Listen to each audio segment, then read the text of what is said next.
Hello everyone, I am Supriya, second year MBBS student teams Patna. और ये पूरी वीडियो होने वाली है एनसीईआरटी का क्या क्या इंपॉर्टेंस है और नीट एग्जामिनेशन में एनसीईआरटी से कितने क्वेश्चंस आते हैं और कौन कौन से सब्जेक्ट के लिए एनसीईआरटी 100% इंपॉर्टेंट है और कौन से सब्जेक्ट के लिए एनसीईआरटी कितनी पढ़नी है। कमिंग ऑन दी बायो, तो बायोलॉजी के लिए तो 100% एनसीईआरटी पे स्विच करो, बिल्कुल भी एक्स्ट्रा जानने की ज़रूरत नहीं है किसी भी टेक्स्ट बुक से। तुमको बायो में कोई भी कॉन्सेप्ट नहीं समझना है तो तुम क्यों अलग अलग टेक्स्ट बुक्स पढ़ रहे हो। बहुत लोग पढ़ते हैं, ट्रूमेंस पढ़ते हैं और पता नहीं क्या एलन के मॉड्यूल्स पढ़ते हैं। नीट में कोई क्वेश्चंस नहीं आने वाले हैं वहाँ से, तो तुम 100% एनसीईआरटी पे स्टिक रहो। एटलीस्ट बायो के लिए तो 100% एनसीईआरटी पढ़ो। देखो, मल्टीपल रिविजन्स करना नीट में बहुत ज़्यादा ज़रूरी है। तो अगर तुम अलग अलग रिसोर्सेज से पढ़ रहे हो तो तुम खुद सोचो, नीट के पहले तुम ये सब चीज़ें दो चार बार, 5 बार, 6 बार कर पाओगे? तुम नहीं कर पाओगे। तो एनसीईआरटी पढ़ोगे तो ज़्यादा बेनिफिशियल होगा, क्योंकि तुम लोग लिमिटेड कंटेंट को बार बार तुम लोग रिवाइज कर रहे हो।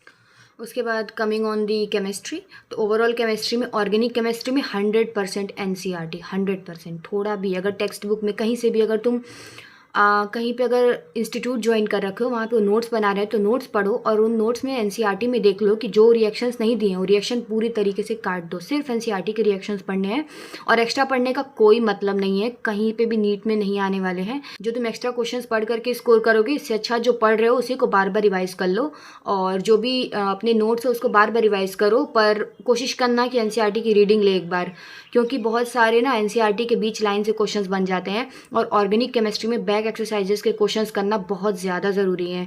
तुम उसको करोगे तो तुम्हें ऑटोमेटिकली बहुत कॉन्फिडेंस आएगा और तुम्हें ना रिएक्शंस रट जाएंगे। ऐसे तुम सिर्फ और सिर्फ ऑर्गेनिक केमिस्ट्री पढ़ोगे ना तो तुम्हें नहीं रटने वाला है जब तक तुम क्वेश्चंस नहीं करोगे।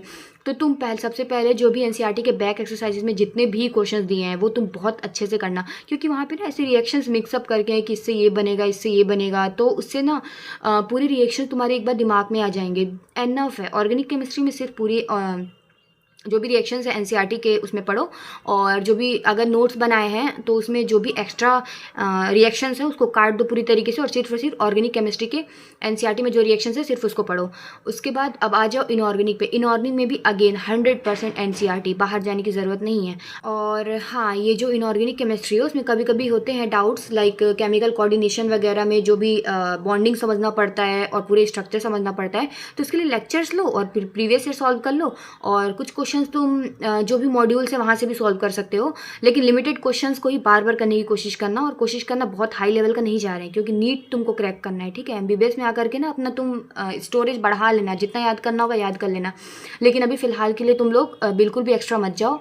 इनऑर्गेनिक के लिए भी 100% एनसीईआरटी। और क्या करो ना कि जो टीचर ने नोट्स भी बनाया है, कोशिश करो ना नोट्स को भी डिनाई कर दो और जो भी एनसीईआरटी में लिखा हुआ है ना वो पढ़ो। अगर सर ने नोट्स स्ट्रिक्टली एनसीईआरटी बेस्ड बनाया है तो वेल एंड गुड, और नहीं तो तुम पूरा का पूरा स्विच कर जाओ एनसीईआरटी बुक्स पे। क्योंकि बहुत सारे ऐसे स्टूडेंट्स रहते हैं जो मॉक टेस्ट में सिर्फ और सिर्फ कोचिंग के जो भी नोट्स रहते हैं उसको पढ़ करके अच्छा कर लेते हैं, पर नीट में अच्छा नहीं कर पाते हैं। इनऑर्गेनिक की मैंने जब 23 एग्ज़ाम दिया था नीट का, हाइड्रोजन चैप्टर से, एस ब्लॉक से, तो उसमें लाइन बाय लाइन एनसीईआरटी की आई थी। तो अगर तुम नोट्स पढ़ के जा रहे हो तो उसमें लाइन बाय लाइन पढ़ने में तुम आंसर्स एलिमिनेट नहीं कर पाओगे। तुम एनसीईआरटी पढ़ करके सिर्फ क्वेश्चंस, जो भी ऑप्शंस है उसको एलिमिनेट करके तुम सही आंसर ढूंढ सकते हो, दिमाग ही नहीं लगाना है। तो क्यों तुम नोट्स पे जा रहे हो? तो तुम स्ट्रिक्टली एनसीईआरटी पढ़ो इनऑर्गेनिक के लिए, ऑर्गेनिक के लिए भी। अब कमिंग टू फिजिकल केमिस्ट्री, तो फिजिकल केमिस्ट्री में एनसीईआरटी इज़ नॉट नीडेड, क्योंकि हाँ कुछ कुछ चैप्टर्स हैं लाइक सरफेस केमिस्ट्री और सॉलिड स्टेट है, तो उसमें के कुछ लाइक बॉक्सेस बने हुए हैं, उसमें हेक्सागोनल जो भी लैटिसेस वगैरह दिए हैं वो याद कर लेना। और मेनली जो बॉक्सेस हैं तो सॉलिड स्टेट और सरफेस केमिस्ट्री का देख लेना, और एक दो जो थियोरेटिकल चैप्टर्स होते हैं बस उनके देखना। तो फिजिकल केमिस्ट्री में मैं बोलूँगी एनसीईआरटी उतना सफिशिएंट नहीं है, क्योंकि उसमें बहुत सारे क्वेश्चन सॉल्व करना बहुत ज़्यादा ज़रूरी है। एनसीईआरटी के क्वेश्चन सॉल्व करना बहुत ज़रूरी है। एनसीईआरटी की टेक्स्ट पढ़ना ज़रूरी नहीं है, पर उसमें जो क्वेश्चन दिया है वो मस्ट है सॉल्व करना। लाइक जो भी तुमने जो भी इंस्टीट्यूट ज्वाइन रखा है उसके मॉड्यूल्स होंगे, तो फिजिकल केमिस्ट्री में मॉड्यूल्स का जो भी लिमिटेड क्वेश्चन होते हैं लाइक इक्विलिब्रियम वगैरह, सबसे 100 क्वेश्चन, 60-80 क्वेश्चन रहते हैं, उसको तुम मल्टीपल टाइम्स करो, एनफ है। उसके बाद प्रीवियस ईयर करो, प्रीवियस ईयर मल्टीपल टाइम्स करो, एनफ है। सिर्फ इतना करना है तुमको फिजिकल केमिस्ट्री में। और एनसीईआरटी के क्वेश्चंस ज़रूर कर लेना, क्योंकि ना 22 में एक क्वेश्चन था, लाइक उसने पॉइंट्स में कुछ ऐसे डिफरेंट पॉइंट्स में कुछ अलग अलग करके लिखा था और उसके ऑप्शंस भी बहुत सिमिलर थे, बहुत पास थे, और वो same as it is NCERT का बुक से ही क्वेश्चन आया था।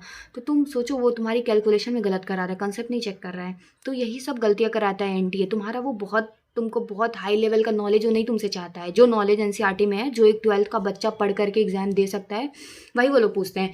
तो तुम ट्राई करो ना, फिजिकल केमिस्ट्री में कैलकुलेशन का बहुत ज़्यादा ध्यान देना, क्योंकि वो लोग कभी कभी क्वेश्चंस ऑप्शंस बहुत पास रखते हैं। और उसमें एनसीईआरटी की टेक्स्ट पढ़ना ज़रूरी नहीं है, पर क्वेश्चंस कर लेना जो एनसीईआरटी में क्वेश्चंस दिया, बैक एक्सरसाइज और बीच में इन टेक्स्ट क्वेश्चन जो भी देते हैं वो सॉल्व कर लेना। और जो मॉड्यूल्स हैं, जो भी बुक फॉलो कर रहे हो, उसमें जो क्वेश्चन है लिमिटेड, सिर्फ उसको करना और कोशिश करना उसी को बार बार करें, ठीक है। और टाइम सेव करने की कोशिश करना। उसके बाद कमिंग टू द फिजिक्स में तुमको टोटली एनसीईआरटी, तो कोई कोई चैप्टर लाइक थर्मोडायनेमिक्स में, और वो म्यू हीट वगैरह, ये सब टेम्परेचर वगैरह कभी कभी पूछ लेता है। तो तुम देखो पूरी एनसीईआरटी, अगर टाइम नहीं है तो अभी इनिशियली एनसीईआरटी मत पढ़ना शुरू करना। लाइक कोई चैप्टर पढ़ रहे हो तो एक बार एनसीईआरटी से ऊपर ऊपर से देख लेना, ठीक है। लेकिन फिजिक्स में मैं बोलूँगी एनसीईआरटी सिर्फ एनफ नहीं है। फिजिक्स में तुमको बहुत एक्स्ट्रा एक्स्ट्रा क्वेश्चंस करना होगा, तभी तुम दिमाग लगा पाओगे, फॉर्मूला रट पाओगे। तो फिजिक्स में जो भी बुक फॉलो कर रहे हो, जैसे कि अभी तो नीट के 3-4 महीने रह गए हैं, तो सिर्फ प्रीवियस ईयर करो। अभी कुछ भी करने का मतलब नहीं है। और अगर तुम फ्रेशर्स हो तो लाइक अभी 11th में हो, तो तुम जो भी मॉड्यूल, मान लो मॉड्यूल से करो तो उससे करो, जो भी बुक सॉल्व कर रहे हो उसी को मल्टीपल टाइम्स करो। और मैं बुक्स का भी लिस्ट बता दूंगी एक और वीडियो में, पूरे हर एक सब्जेक्ट के लिए मैंने कहाँ कहाँ से क्वेश्चन सॉल्व किए थे सब कुछ बता दूंगी। तो इसमें भी फिजिक्स में एनसीईआरटी उतना इंपॉर्टेंस नहीं है।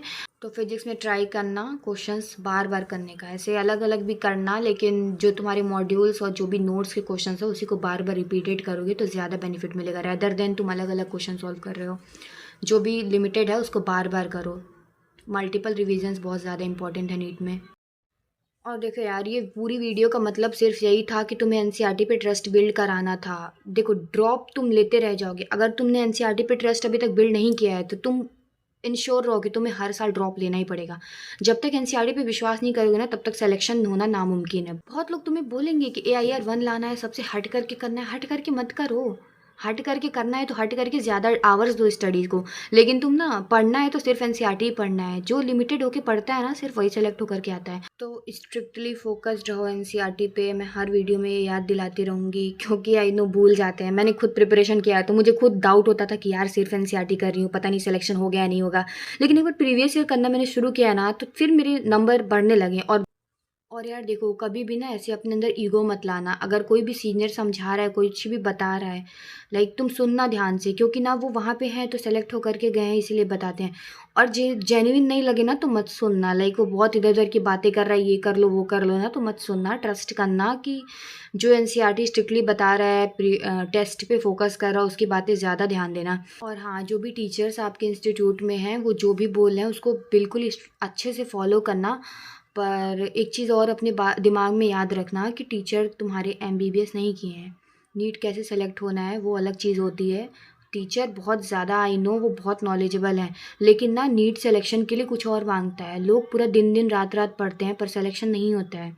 उनके पास सही तरीका नहीं होता है। क्या जो ड्रॉपर्स हैं जो 560 600 ला रहे हैं, लेकर के ड्रॉप ले, क्या वो पढ़ते नहीं है? बहुत पढ़ते हैं वो। मैं जानती हूँ ना कितना वो मेहनत करते हैं, पर एट दी एंड ना बहुत कुछ होता है ना, जो सेलेक्ट हुआ है ना बच्चा, वही सिखा सकता है। कोशिश करना ना कि उनके भी वर्ड्स को सुनना। और टीचर्स भी बिल्कुल हेल्प करते हैं। टीचर्स पर्टिकुलर सब्जेक्ट में बिल्कुल 100% बताएंगे कैसे स्कोर इंक्रीज होता है। और कोशिश करना टीचर से पर्सनली जाके बात करना, क्योंकि ना इन क्लास वो सबके सामने वो कुछ और में भी बोल सकते हैं कि ये करो सुपरफिशियली सबके लिए, पर वो नहीं जानते हैं तुम किस लेवल पे हो और तुमको क्या बताना चाहिए। तो तुम पर्सनली जाके टीचर से इंटरेक्ट करना, तो पक्का बताएंगे कि कौन से सब्जेक्ट में तुम्हें कितना स्कोर इंक्रीज करना है, कैसे इंक्रीज करना है, स्टडी आवर्स कैसे बढ़ाने हैं। थैंक यू सो मच पूरी वीडियो देखने के लिए। और यार चैनल लाइक कर देना और सब्सक्राइब कर देना। और देखो यार, अच्छे से पढ़ो, बहुत ज़्यादा आवर्स दो यार। सेलेक्ट हो जाओगे तो जेन्युइनली बहुत अच्छा लगेगा। सेलेक्ट हो जाना, कॉलेज में जाना, यूट्यूब चैनल बनाना, जो करना होगा कर लेना, पर एटलीस्ट यार जो कर रहे हो ना बिल्कुल सोच समझ के करना। एक भी कदम गलत मत उठाना, क्योंकि ना थोड़ा सा भी तुम कदम उठा के गलत डायरेक्शन में जा रहे हो ना, तो तुम उसके पीछे 1-2 महीने वेस्ट कर सकते हो। तो ऐसा मत करना। और कोशिश करना ना जो भी कर रहे हैं ना प्रोडक्टिव करें, क्योंकि अभी 3-4 महीने हैं, बहुत ज़्यादा इंपॉर्टेंट है प्रोडक्टिव काम करना। ऐसे नहीं कि कुछ भी लेकर के बैठ गए। ऐसा नहीं है कि हम XC वर्मा लेकर के भी बैठ गए। ये सब फालतू काम है, नहीं करना। और कोशिश करना ज़्यादा से ज़्यादा टाइम दे पढ़ने के लिए, 100% टाइम दो, पूरा दिन भर पढ़ो, दिन भर पढ़ो, बहुत ज़्यादा पढ़ो।